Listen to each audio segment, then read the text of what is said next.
Hi, good evening. Welcome to Axio 1969. And tonight our session is actually Moment by Edmund. And the key thing actually is about passion from passion to love and nature. Okay, and before we start the session going, do continue to share and like. Like I always share, actually, when you share at the same time, you have this record. So end of the day, we can review again. At the same time, also because you share with your friends that will learn something along the way. And learning is always fun. And later you have my special guest, and I'll share you more about him. So at this point in time, do share and like. Okay, I'm also doing my part now. Let me share also. Yes, Just share. yes, just share. Yes, so much faster. Yes, yes. You can hear my voice. Okay. So share and like, share and like. Okay, I'm sharing. Yes. Okay. Okay. Good evening, everyone, again. So, welcome to Askio 1969. So, I have with me my special guest, William Chua. Hi, good evening, everybody. And William is actually the image creator, and also I know him very long time ago. How long ago? Probably 15 years. 15 years ago. Back in those days when we were still in the bank. Well, we're still in our 18th. So we're actually from the same bank back then. So almost like 15, 18 years ago. Yeah. Yeah, then the interesting part, actually, he decided to move. He decided to move his own cheese. Yeah, at the point in time, the economy was so good at the point that nobody wanted to leave the bank, and he made the move. Yep. I guess it's always really about taking the risk and actually leave your comfort zone and pursue what you like and your passion as well. So I'm glad years later, Edmund also left the bank and pursuing what he's doing now. Yes, yes. In fact, we all inspire each other. So the moment I look at him, the fact that he actually stepped out of the comfort zone and go into photography as a full-time photographer, I said, wow, pay full at the point in time where he's doing well in the bank. And what makes you make the move at that point in time? That is it your passion? You can earn enough already, you chiong already. Well, it's always never enough. But anyway, I guess it's always about the passion that you have, and whether you want to make the changes or not.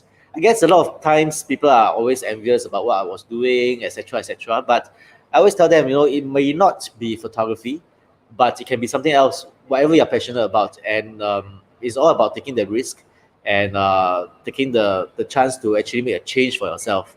Yeah. So of course, at that point of time, I decided maybe I wanted to pursue my interest and passion a bit more for photography, and of course, I wanted to travel a lot more. Of course, back in bank days, we do have a lot of days of leave that we can travel, but it's never enough. So I take the plunge and left my job to go into photography, and it has been 15, 16 years since then. Yep. Yeah, so you can see later we'll hear more of his story, but most important, his photos and his insight at the same time. So let's look at the first picture. You're looking at the poster that he had been sharing, and we have been sharing Artsfield 1969. The poster itself already very interesting pictures of lifestyle, of nature, wedding, and a good mix itself. So let's look at the first picture. I think it'll be good to actually understand William in the perspective of the love itself. Yeah, this picture. Okay, I guess there's a saying that goes like, in photography for professionals like myself, everybody started off doing wedding photography first. So I guess most of the photographers now, at some point of their life, they probably did wedding photography before. Yeah, might not be the eventual thing that they're doing, but it probably is something that they've done before. So for me, I started doing wedding photography, and I still am doing wedding photography. So people start to ask me, are you still doing wedding photography? I say yes, I'm definitely still doing it. But of course, in between all these years, I've done a lot more different genre of photography as well, besides wedding. And I guess it's also how I view things. Whether is it wedding photography or different genre of photography, is how I look at things differently to create the images that I have in mind. So of course, what we have here is Edmund sharing one of the images that I had. This was done recently. So I guess when it comes to wedding photography, a lot of people always think about happy faces, close up of people, etc., etc., or even in terms of portrait shots, is a lot of close up shots. So to me, since years ago, 15 years ago, when I think about wedding photography, yes, we have to capture the emotions, we have to capture the people, the close up shots. But in between all these things, we definitely still have to capture a bit more of the environment. Yes. And I always try to look at the art sense as well. It's not just wedding photography per se, just people laughing, etc. But I want to create an art piece, a timeless image for the couples to keep for many years to come. So as Emma shared this first image, this was just shot just this year.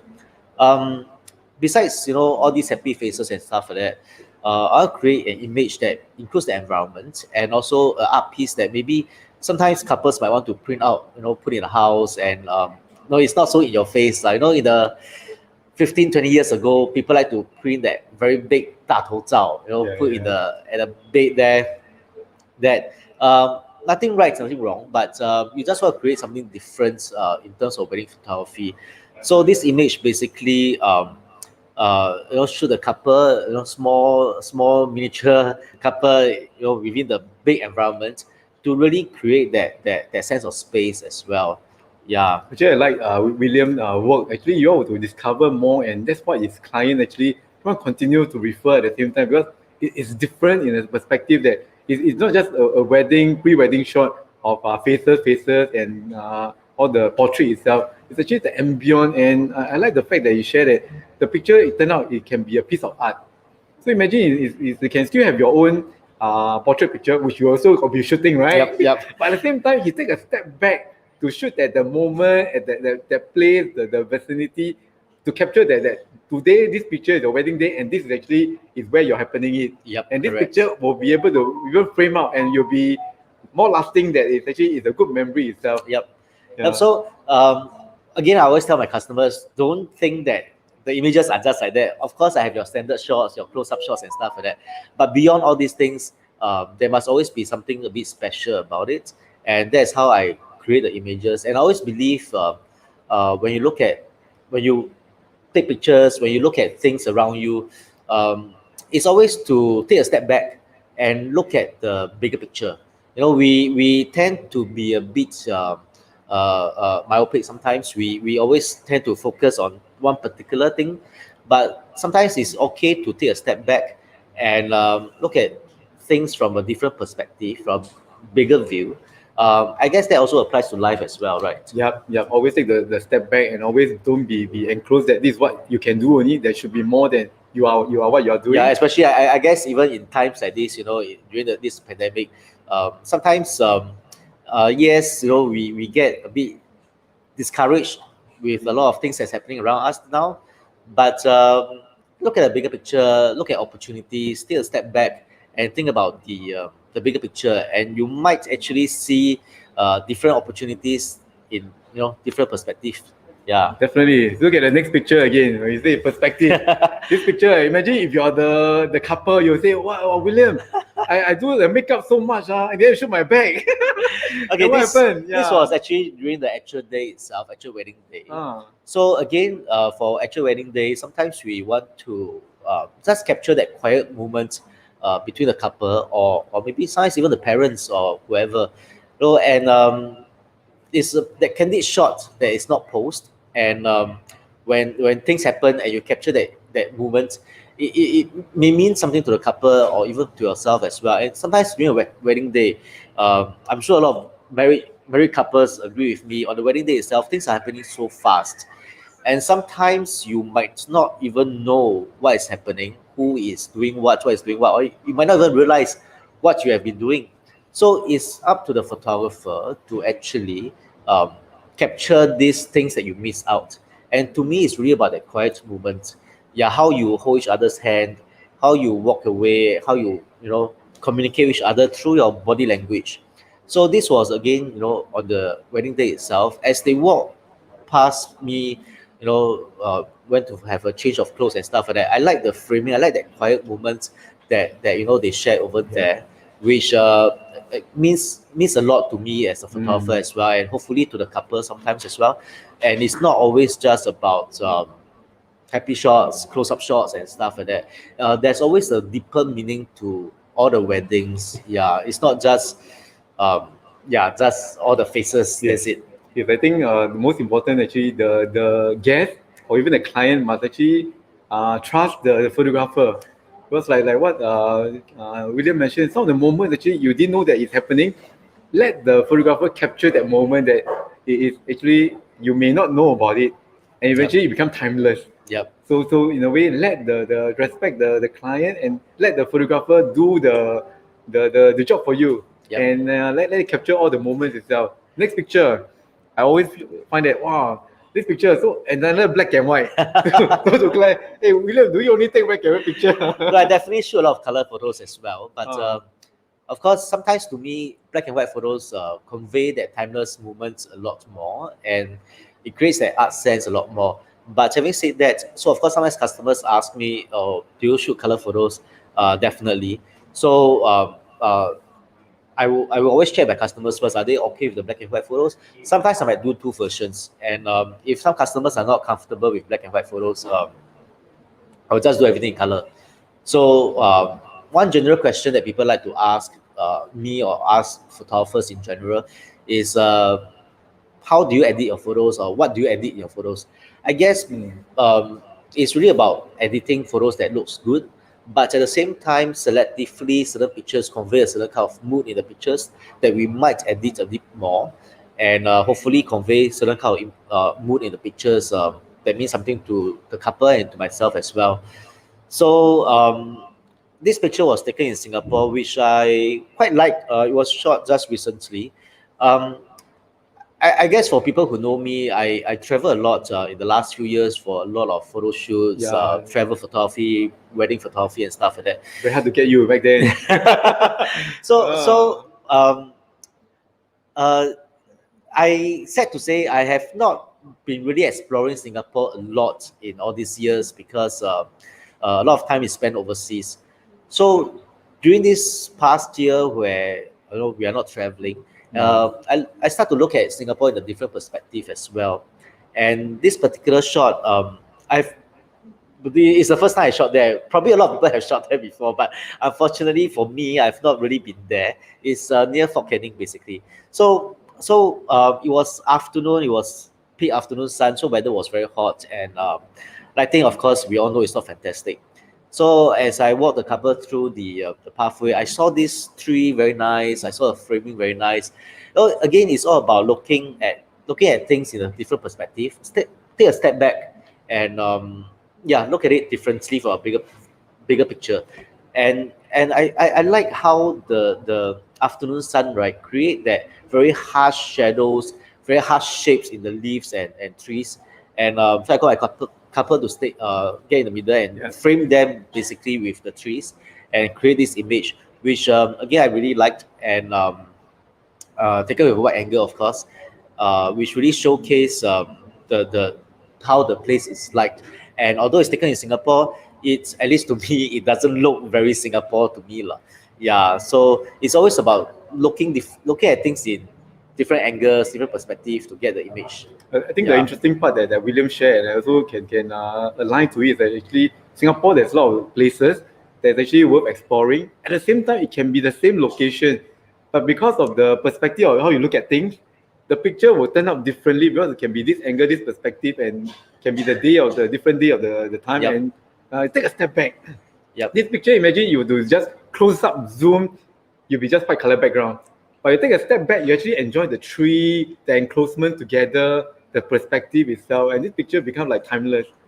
I guess the beauty of photography is sometimes even if you replicate the same thing again, it might not be possible because maybe the trees, the leaves have fallen, or the lighting is different. So that's always the interesting thing about photography. And even though sometimes you have been to the same place over and over again, you realize that you can actually do different angles of a certain place to get different images. So I guess I put it upon myself as a challenge to always look at things differently. So for example, I think most wedding photographers has probably been to Botanic Gardens a lot of times. Yeah. I guess 15, 16 years of my career, I've been there like numerous times. So sometimes it's a bit scary also, because then are you going to shoot the same angle, different change the couple, couple. yeah, the same location? Then it's very sad, because basically the only thing different is actually your couple. It's not your vision, it's not your angle. So I guess we always try to do it differently. Yes, sometimes inevitably there might be one or two shots that might be similar to your previous shots, but always try to challenge yourself and look at things differently to create that unique image for your couple. Yeah, and to me that's more important. Actually, in fact, after hearing what William is talking about, actually, he's not shy about camera. He got so many things to share. Yeah, that's how it's about. You experience something and really to share at the same time. I can see a lot of friends coming in to look at the session. And thanks a lot. Well, I can see Cindy, Audrey, Shi Yun, Tommy, William, I can see Diane. Oh, okay. Diane, Hi, hello, hi, hi. Edmund and William. Diane, actually, our ex-banking colleague also. Yeah, yeah. So welcome. Yeah. So get to know more about William, and especially in the last 15 years, he loves transformation. Yeah. So next picture, this one also very interesting. Look at it. Okay. It's like, wow. Is it a documentary or is it a wedding shot? Or yeah. Okay, this image might not come as aesthetically very beautiful, etc. But to me, this picture is very important. In the past 1 year, because of COVID, weddings have been different, and of course, thankfully, we can still do solemnization at home virtually. And sometimes people think about virtual, stuff. They are not very comfortable, and even as a photographer, how are you going to document the wedding, in the house, solemnization in the house? So it's really about creating that story in the images to see how it is like doing solemnization virtually in the house. And images like this really mean something to everybody involved. 20, 30 years down the road, such images brings back memories about this pandemic. How things were different back then. We can actually do virtual solemnization. Is this something that we are going to do going forward again, or what? And so, for an image like this, it's really to bring the whole story together and create this history for everybody involved, be it the photographer, the viewer, or the customers. Yeah. Wow, this one is a very good reminder. Actually, last month I also just to do a wedding shoot at the flute itself. So I was taking a group, same thing, 8 person, but I told them to take out the mask and take a group shot. After hearing what William talking about, I should ask them to wear mask, because the day 20 years back later, you say you are wearing a mask for your wedding. But at that point in time, when I take a picture, I say most beautiful, take out a mask for that moment. I should have taken 2 shots. Correct. Correct. I think despite the fact sometimes, or rather despite the fact that there was this saying that say that photographers are not essential, but to me at least, I think photographers are essential. In this case especially, we document a part of history. This is definitely something very different. I guess people our age went through SARS also, etc., etc. So we kind of remember all these things, but after being a photographer, then you realize that when you document all this history, right, many years down the road, it serves as a reminder to us as well. Is something very important to actually teach us how all this pandemic has taught us certain lessons, and how as a business owner or even as an employee, how you could have handled things differently in terms of your life, your job, and things like that. So all this serves as a history and reminder to ourselves. Interesting that a photographer talk about life and just about photography itself, right?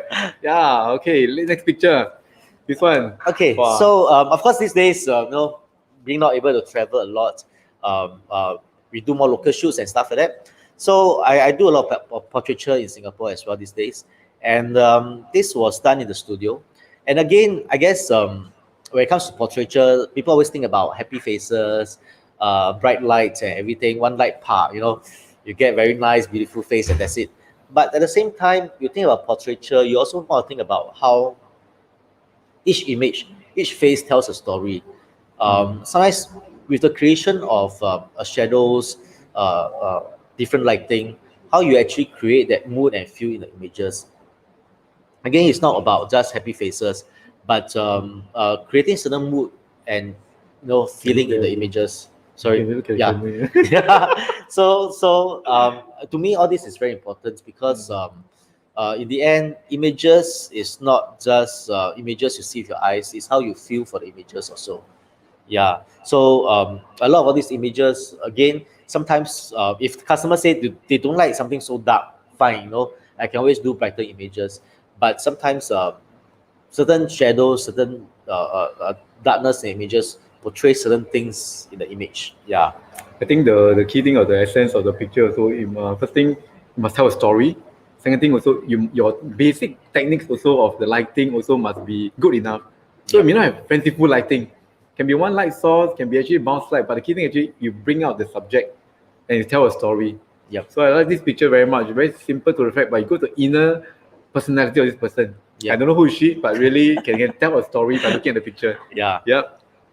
This picture. So I say I can see so many paternity pictures Okay, I during guess the COVID period. I guess for the past 1 year, by chance or whatever, we have been seeing a lot more maternity shots as well. So of course, that's also good news for the country also. So again, for maternity shots, we also try to do it a bit differently instead of doing every time in the studio, etc. And we can do on location and create certain images that looks a bit different. So this also comes to the next image as well, done in Singapore. But sometimes done in Singapore, it can actually look a bit different. With the color toning, with how you crop, how you angle, how you compose the picture to make it look maybe hopefully looks a bit non-Singapore. And yeah, so even maternity photos can be very lifestyle, things like this. It doesn't always need to be posed and things like that. We these days, I guess, a lot of younger customers, be it younger family, younger couples, they also prefer more lifestyle images. It's not always posing and stuff like that, but sometimes it's also about uh, how they are like as a couple, as a family, and try our best to shoot it in such a way that it's not too posy. Yeah, that also applies to family photos, pre-wedding photos, portraiture, maternity. Yeah, Actually, when you to observe most of the pictures that William, even this sharing itself, a lot is very natural. It can be a bit of posed by the composition where you stand, but the naturally of this personality bring out because it's not that you got to look at the camera, look at yeah. So it's so much different. yeah. Yeah. So I mean, of course, sometimes I might have that few shots of the customers looking at the camera. Of course, they can or might not want to choose them, but it's really up to individual. But at least I give them a choice. Yeah, because you never know. Sometimes people will have different preferences, or even sometimes even customers thought that they have certain idea about certain images, but when you open up their ideas to some other images, they might be more receptive to it as well. I think it's a very, very good point. If you're a new photographer or you wanted to be a full-time photographer, one of the key points is actually do the basic first. All the client pictures, if they need, you capture basic first.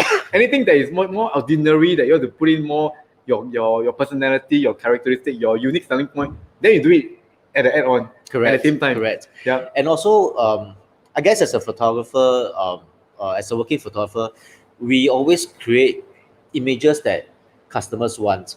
So I always do encourage photographers also to do their own personal projects, because personal projects are images that mean something to you, that is your vision. It's no longer just your customer's vision, because as a working photographer, I guess we always fall prey to this spectrum where we always shoot what customer wants, but that might not be your vision. So once you do your own personal projects, right, it helps a lot to push yourself beyond the boundary, because you are no longer answerable to your customers. You don't have a deliverable for your customers, but you're shooting what you like. And that also helps to create your own style. Yeah, because once you always shoot what your customers need and like, you realize that you do not have this opportunity to actually create your style. Yeah, so always give yourself a bit of free time to actually do all these things.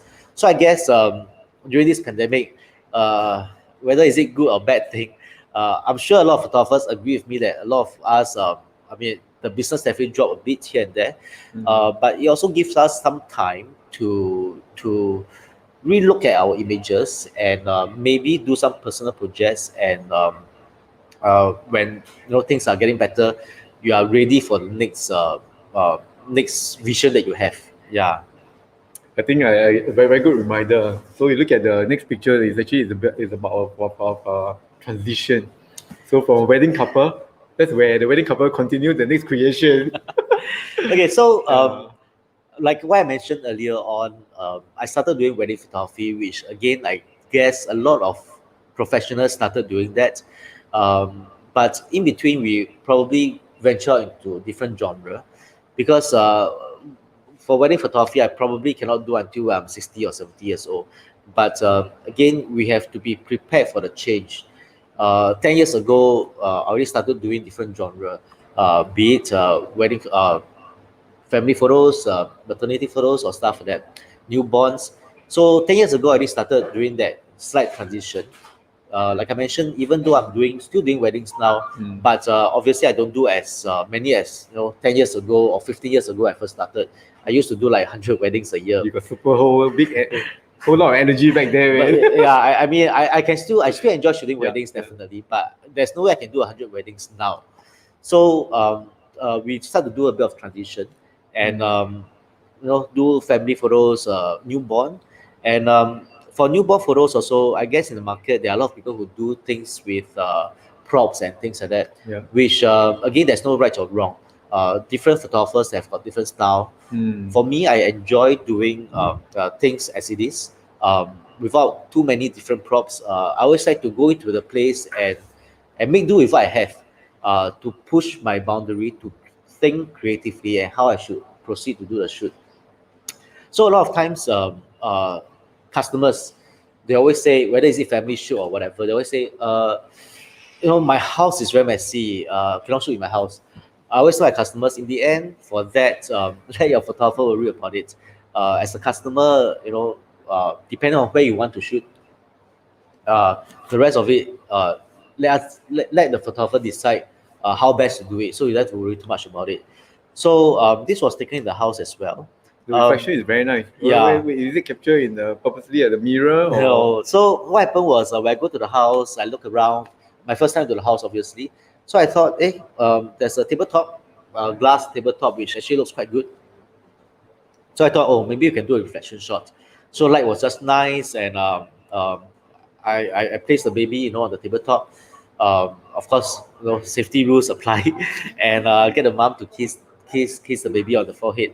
So I really like it because I love the mood and the reflection of the image, and it's a bit, when you go to a place, if you don't have that keen eye for details and stuff like that, you probably might not be able to notice this.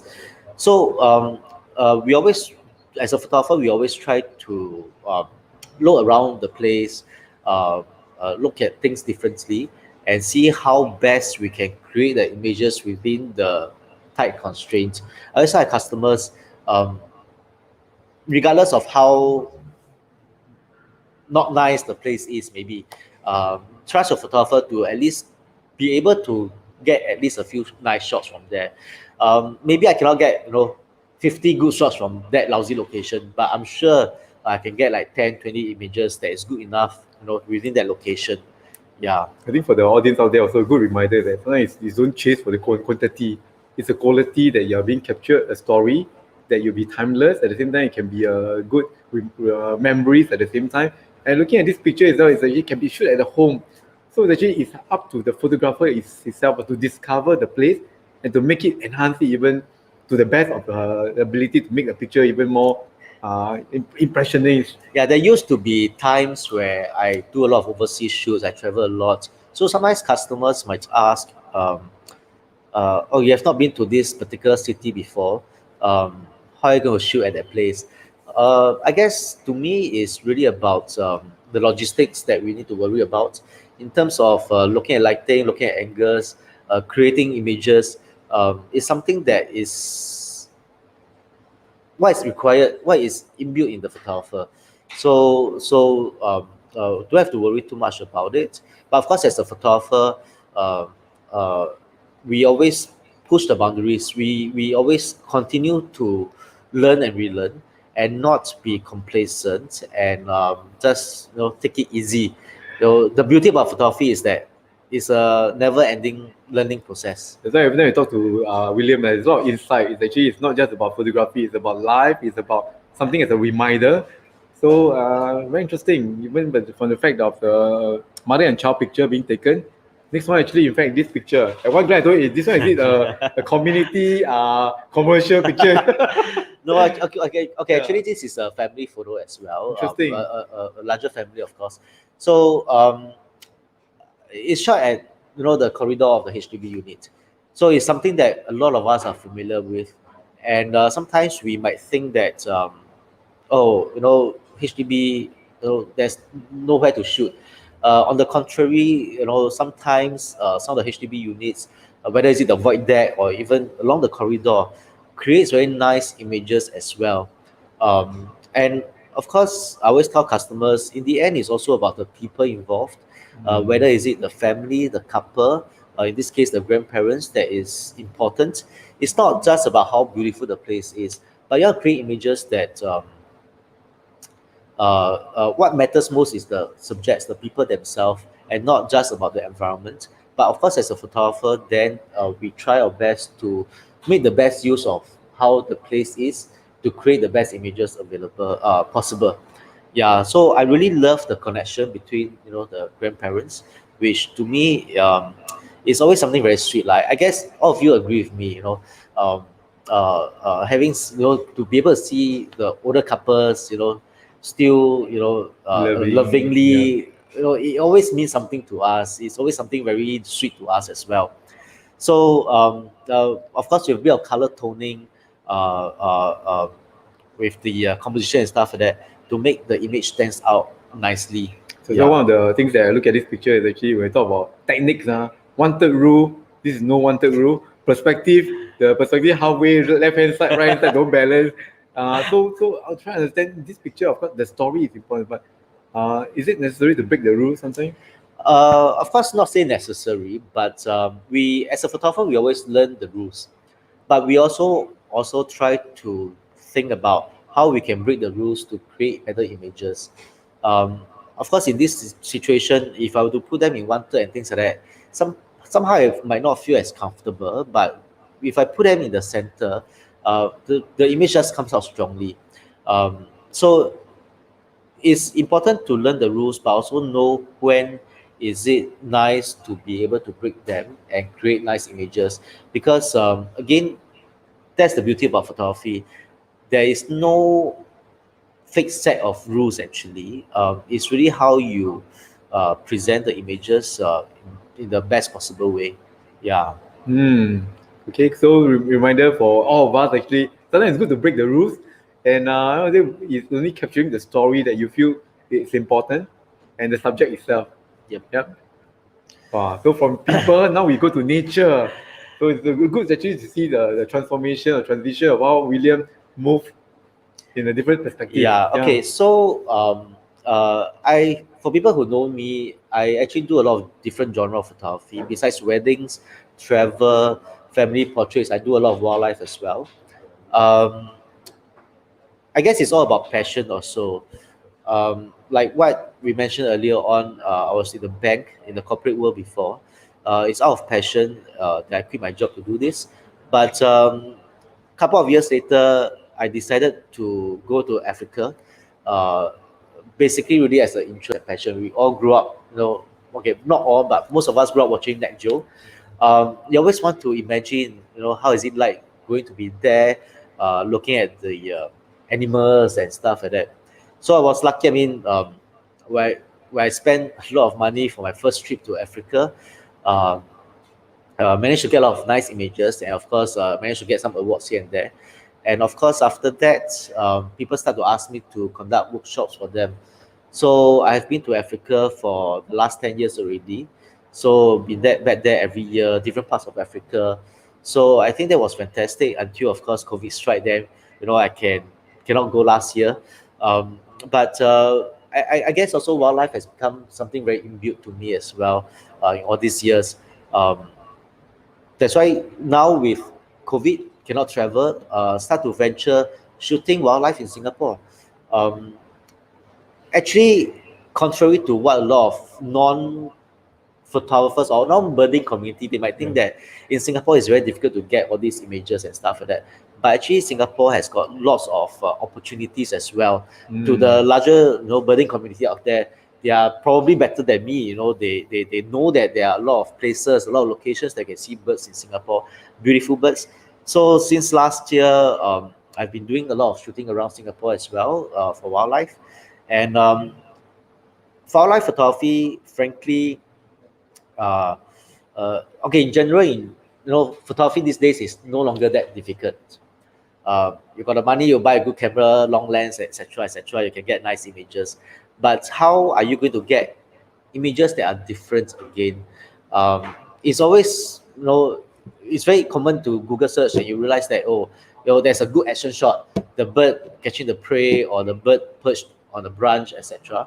So, but how you want to create certain stories and certain art sense in your images?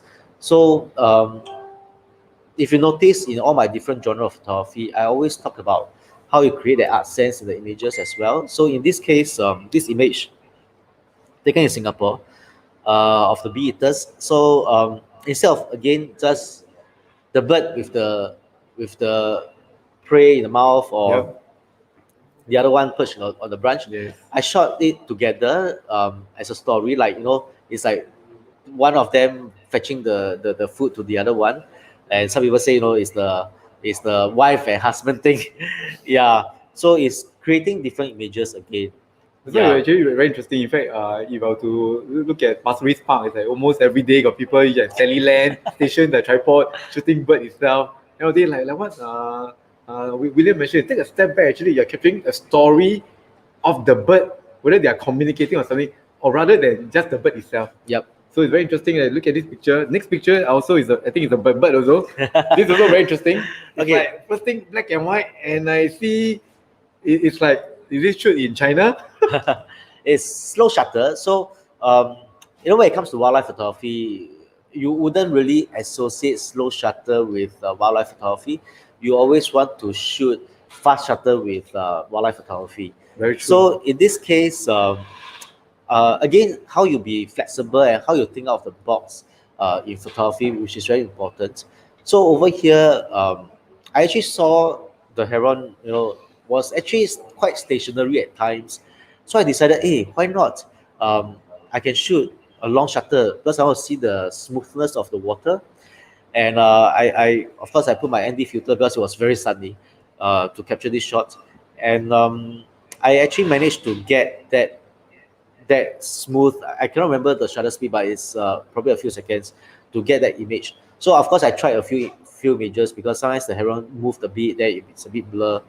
But eventually got this shot where you can see from the water it's actually slow shutter, but the heron is still sharp. And I really love that calmness in the picture, and it's about thinking out of the box and no longer thinking about fast shutter for all your wildlife photos. Actually interesting, by looking at this picture, it's not just about the capturing the bird and telling which bird is that and the background. Actually, it's like a piece of art. You look at this, just imagine this picture being blown up, put into your dining table, being your living room itself. It's like a way you appreciate the movement. And one question I would say, you have this thing framed in mind to straight away test out slow speed. Because slow speed is actually, there's a risk. You may miss out, the bird may fly already. Yeah. What makes you decide to go slow speed? Or because you know the character of the bird? Well, frankly, I don't know the character of the bird, but it's all about taking a risk as well. So that's why I mentioned earlier on about doing personal projects, because if I have to deliver something for a client, for example, I might not want to take that risk because, like what Edmund mentioned, what if the bird flies off, then you don't get the shot, etc., etc. So it might be a problem. So you see, if you're doing personal projects, you don't have to worry too much about it. But of course, this is actually part of my project also, but just that part of a working project. But of course, I'm not faced with a certain time constraint, so I can take that risk. Yeah, because for the past year, again, I did some projects for Fuji as well. So Fujifilm. this Yeah. quality, all this is actually captured from Fuji camera. Yeah, correct. I see. So definitely, because I still have a bit of timeline, so I can take that particular risk even on the working project to actually get such images. Yeah. Interesting. Okay, next picture. Wow, it's another piece of art. It's like, imagine this actually is a porcelain tiles that actually printed. Okay, that's a good That's what I idea. imagine. Yeah. Okay, so I'm not biased against any birds. Some people like to shoot particular birds, or some people like to shoot action birds, or etc. Things like that. But to me, as long as it looks good aesthetically, regardless of what bird, I will still shoot and try to create the best out from it. So the sun was very hot, afternoon sun and stuff like that. So I liked how the light actually illuminates the leaves and give a very nice reflection. So I just thought, okay, I just shoot a normal image, black and white, Yep. and take out that stillness in the image. Yeah, and that's the advantage of black and white photos. Sometimes color photos distracts. So when we look at a photo with a lot of colors, it might distract us from certain elements of the picture. But once you take away the colors, what you see are the lines, the shapes, and stuff like that. That makes it stand out from the whole image. Yeah. A very good reminder to photographer, even a lot of us, like whether it's shooting nature, it's really sometimes it's create the story. At the same time, black and white also can be the contrast that actually eliminate the color distraction. Yep. So it focus to the subject itself. Yep. Very interesting. Next picture, this one. So again, of course, as a photographer, we have to be very sensitive to the light as well. So some people actually ask me, did I actually put artificial lighting for these shots and things like that? Of course, not. At least to me, wildlife photography, we don't put artificial lights and stuff like that. I shoot with what I have. So noticing the lighting and stuff like that, I thought it'd be nice, if the kingfisher was just coming out from the water. So of course we know that portion there are a lot. The particular kingfisher is always diving in and out. But of course we need a bit of patience. Sometimes you wait for the whole day and there's nothing. So we're lucky that they got this shot of the kingfisher coming out. I really love the light on the water. It creates that very nice. It's like jewel like that. Nice petals of water coming out, and the background is black because of how the light is, which I really like this image quite a lot. Yeah. I think I really appreciate how this picture is being taken, and the key thing actually, in fact, is about perspective in life also. It's like instead of just looking at the picture itself, you make a difference. You don't need to be like the norm. If everybody is the norm, they wait for this bird to be freed nicely, and it's not without this. But this picture just really different. I guess that's also the beauty of wildlife photography, because generally it's very difficult to get similar shots. So everybody looks at things differently, and we can try to get different images. Yeah. Okay, time is moving very fast, and the key thing actually, we still got a few more pictures to go. So, but there's so many things to learn. Imagine every picture there's an insight. So the same thing, because we already shared and like in Aspio 1969. At the same time, you can review again. Every picture is actually, you learn some insight. So even after today's session, just learn from William, one takeaway. Maybe black and white picture, there is something to consider, to change. Then you have something new impression. Next picture. Wow, this is Okay, actually, I remember when he saw this picture, he thought I cloned away everything. Yeah, this is supposed to be putting advertisement, ayam brand. So actually, this bird, this is not native to Singapore, but this was shot in Singapore, and there's only one of its kind over here in Singapore. So actually, a lot of the people in the birding community knows about this lah. But of course, again, what I mentioned, some people like to take close up and stuff like that. So when I look at this, the other day was a bit of overcast weather, so I thought just blow up the sky, overexpose it, blow up the sky, and get an image like this. It's very art sense, lah. It's no longer just a wildlife photo. Give you a lot of breathing space all around, and you can either like it or hate it. These are images. I really like William thinking process, and I really appreciate give another photographer another perspective. Again, at the end of the day, it's not about following the norm.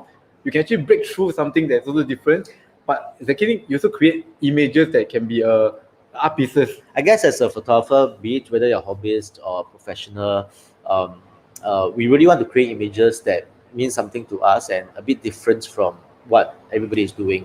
Yeah.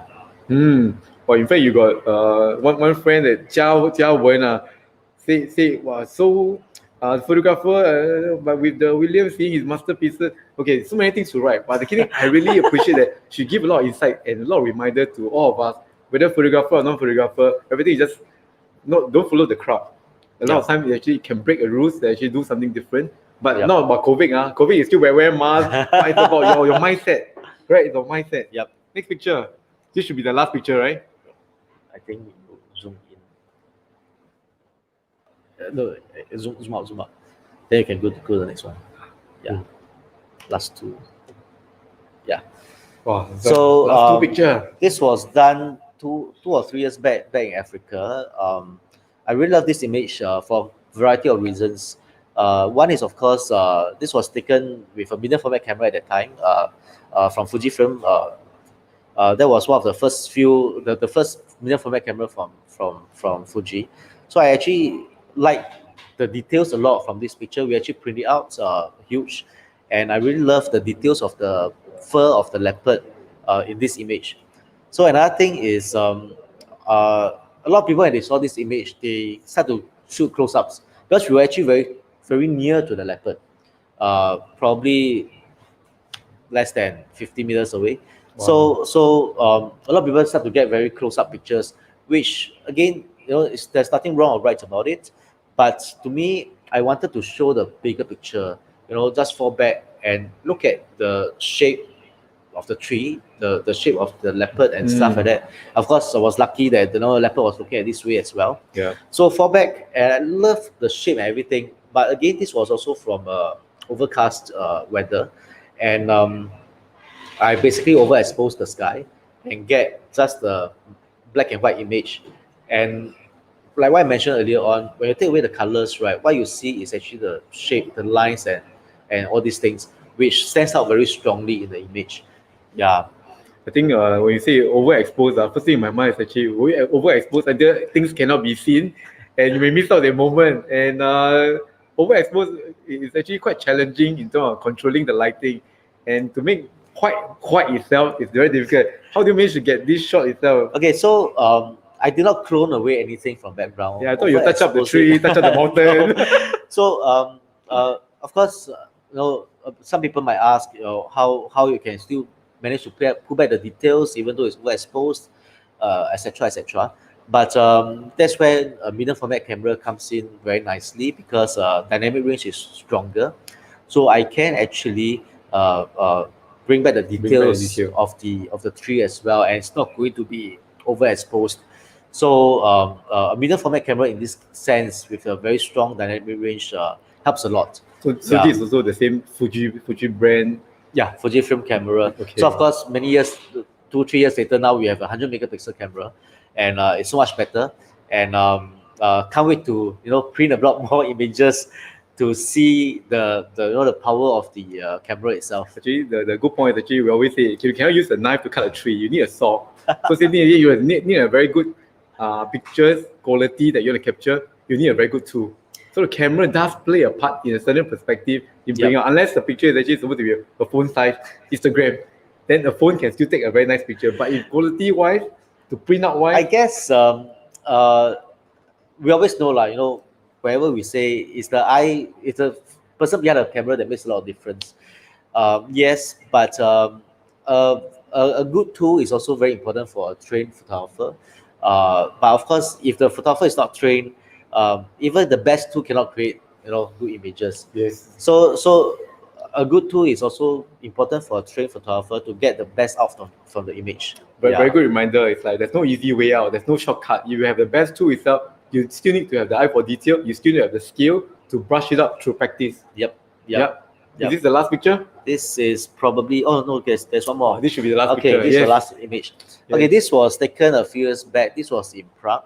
I guess As a tourist, as a person that take picture, Prague.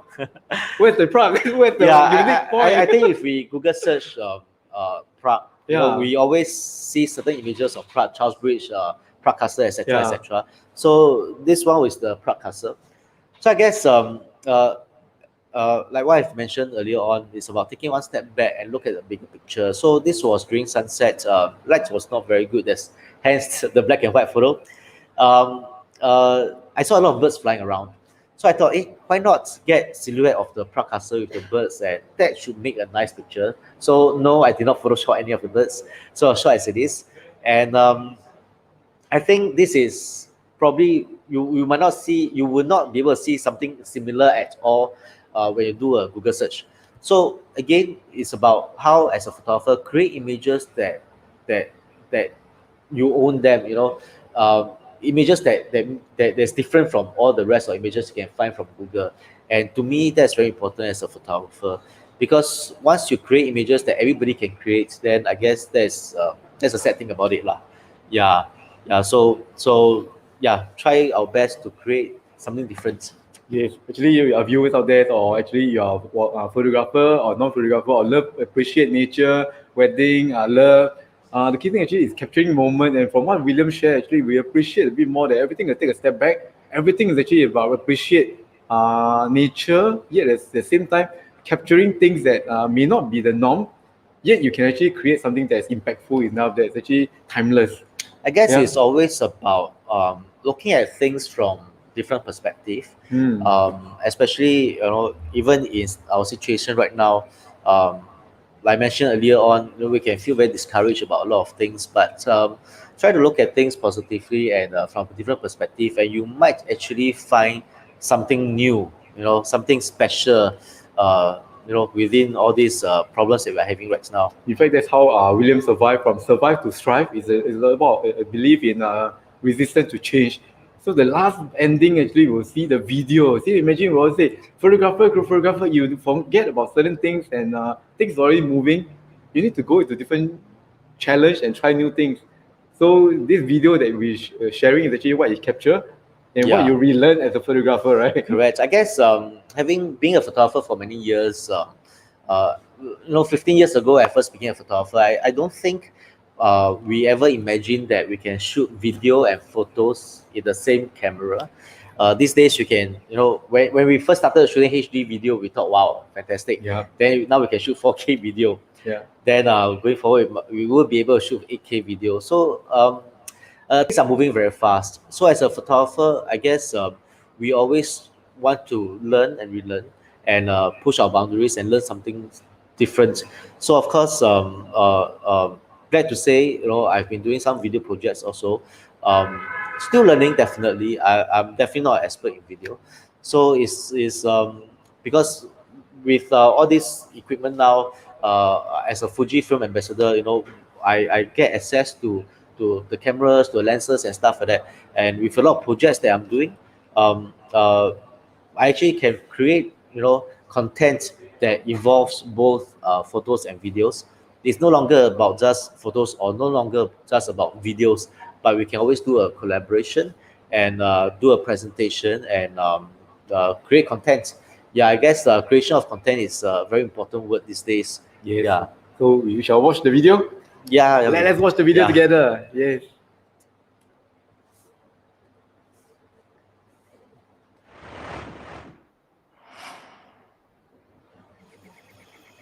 I trust the voice name is actually because Of the project, not the project. The project. It was a global project lah.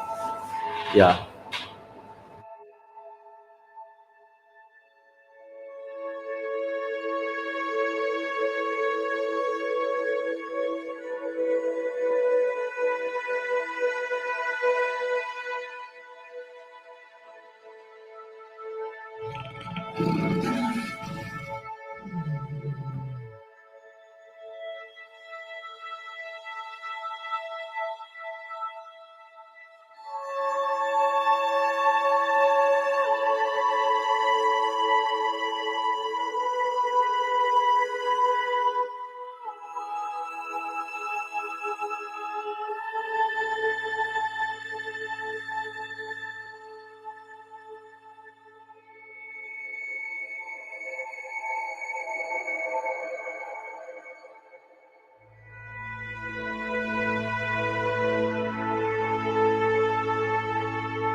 can stop it. Yeah.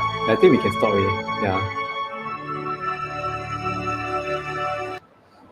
You can, I mean, for those who are interested, you can always see, we can always share the link, and people can look at the video.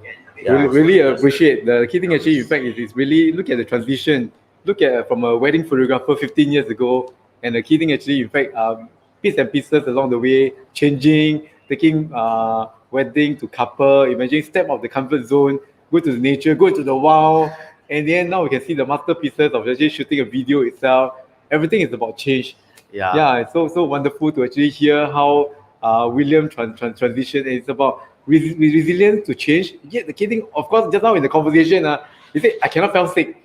Because I still got a lot of wedding to take care. And what if there's a stay home quarantine? Then even I got no sickness, quarantine, then my customer how?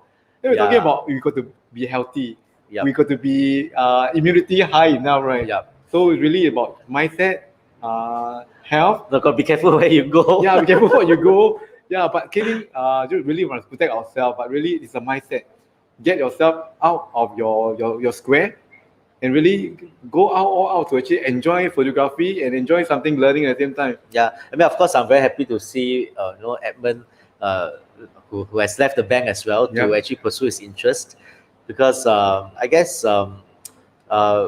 we should always try to explore further opportunities and not be too fixated on certain things that we are always doing. Yeah. Yes. In fact, there's a QR code that we can send, but I think we'll follow your Instagram easier. Okay. Facebook. We can share with the audience what your William Chua photography. Basically, for Instagram, I have 4 accounts for all the different genre of photography. So I see whether I can share. Yeah. Yep. You just You'll share be able to first. share. Yes. Yeah. Okay, so I have 4. Okay, there are 3 QR codes here, but there's a link to my 4th one.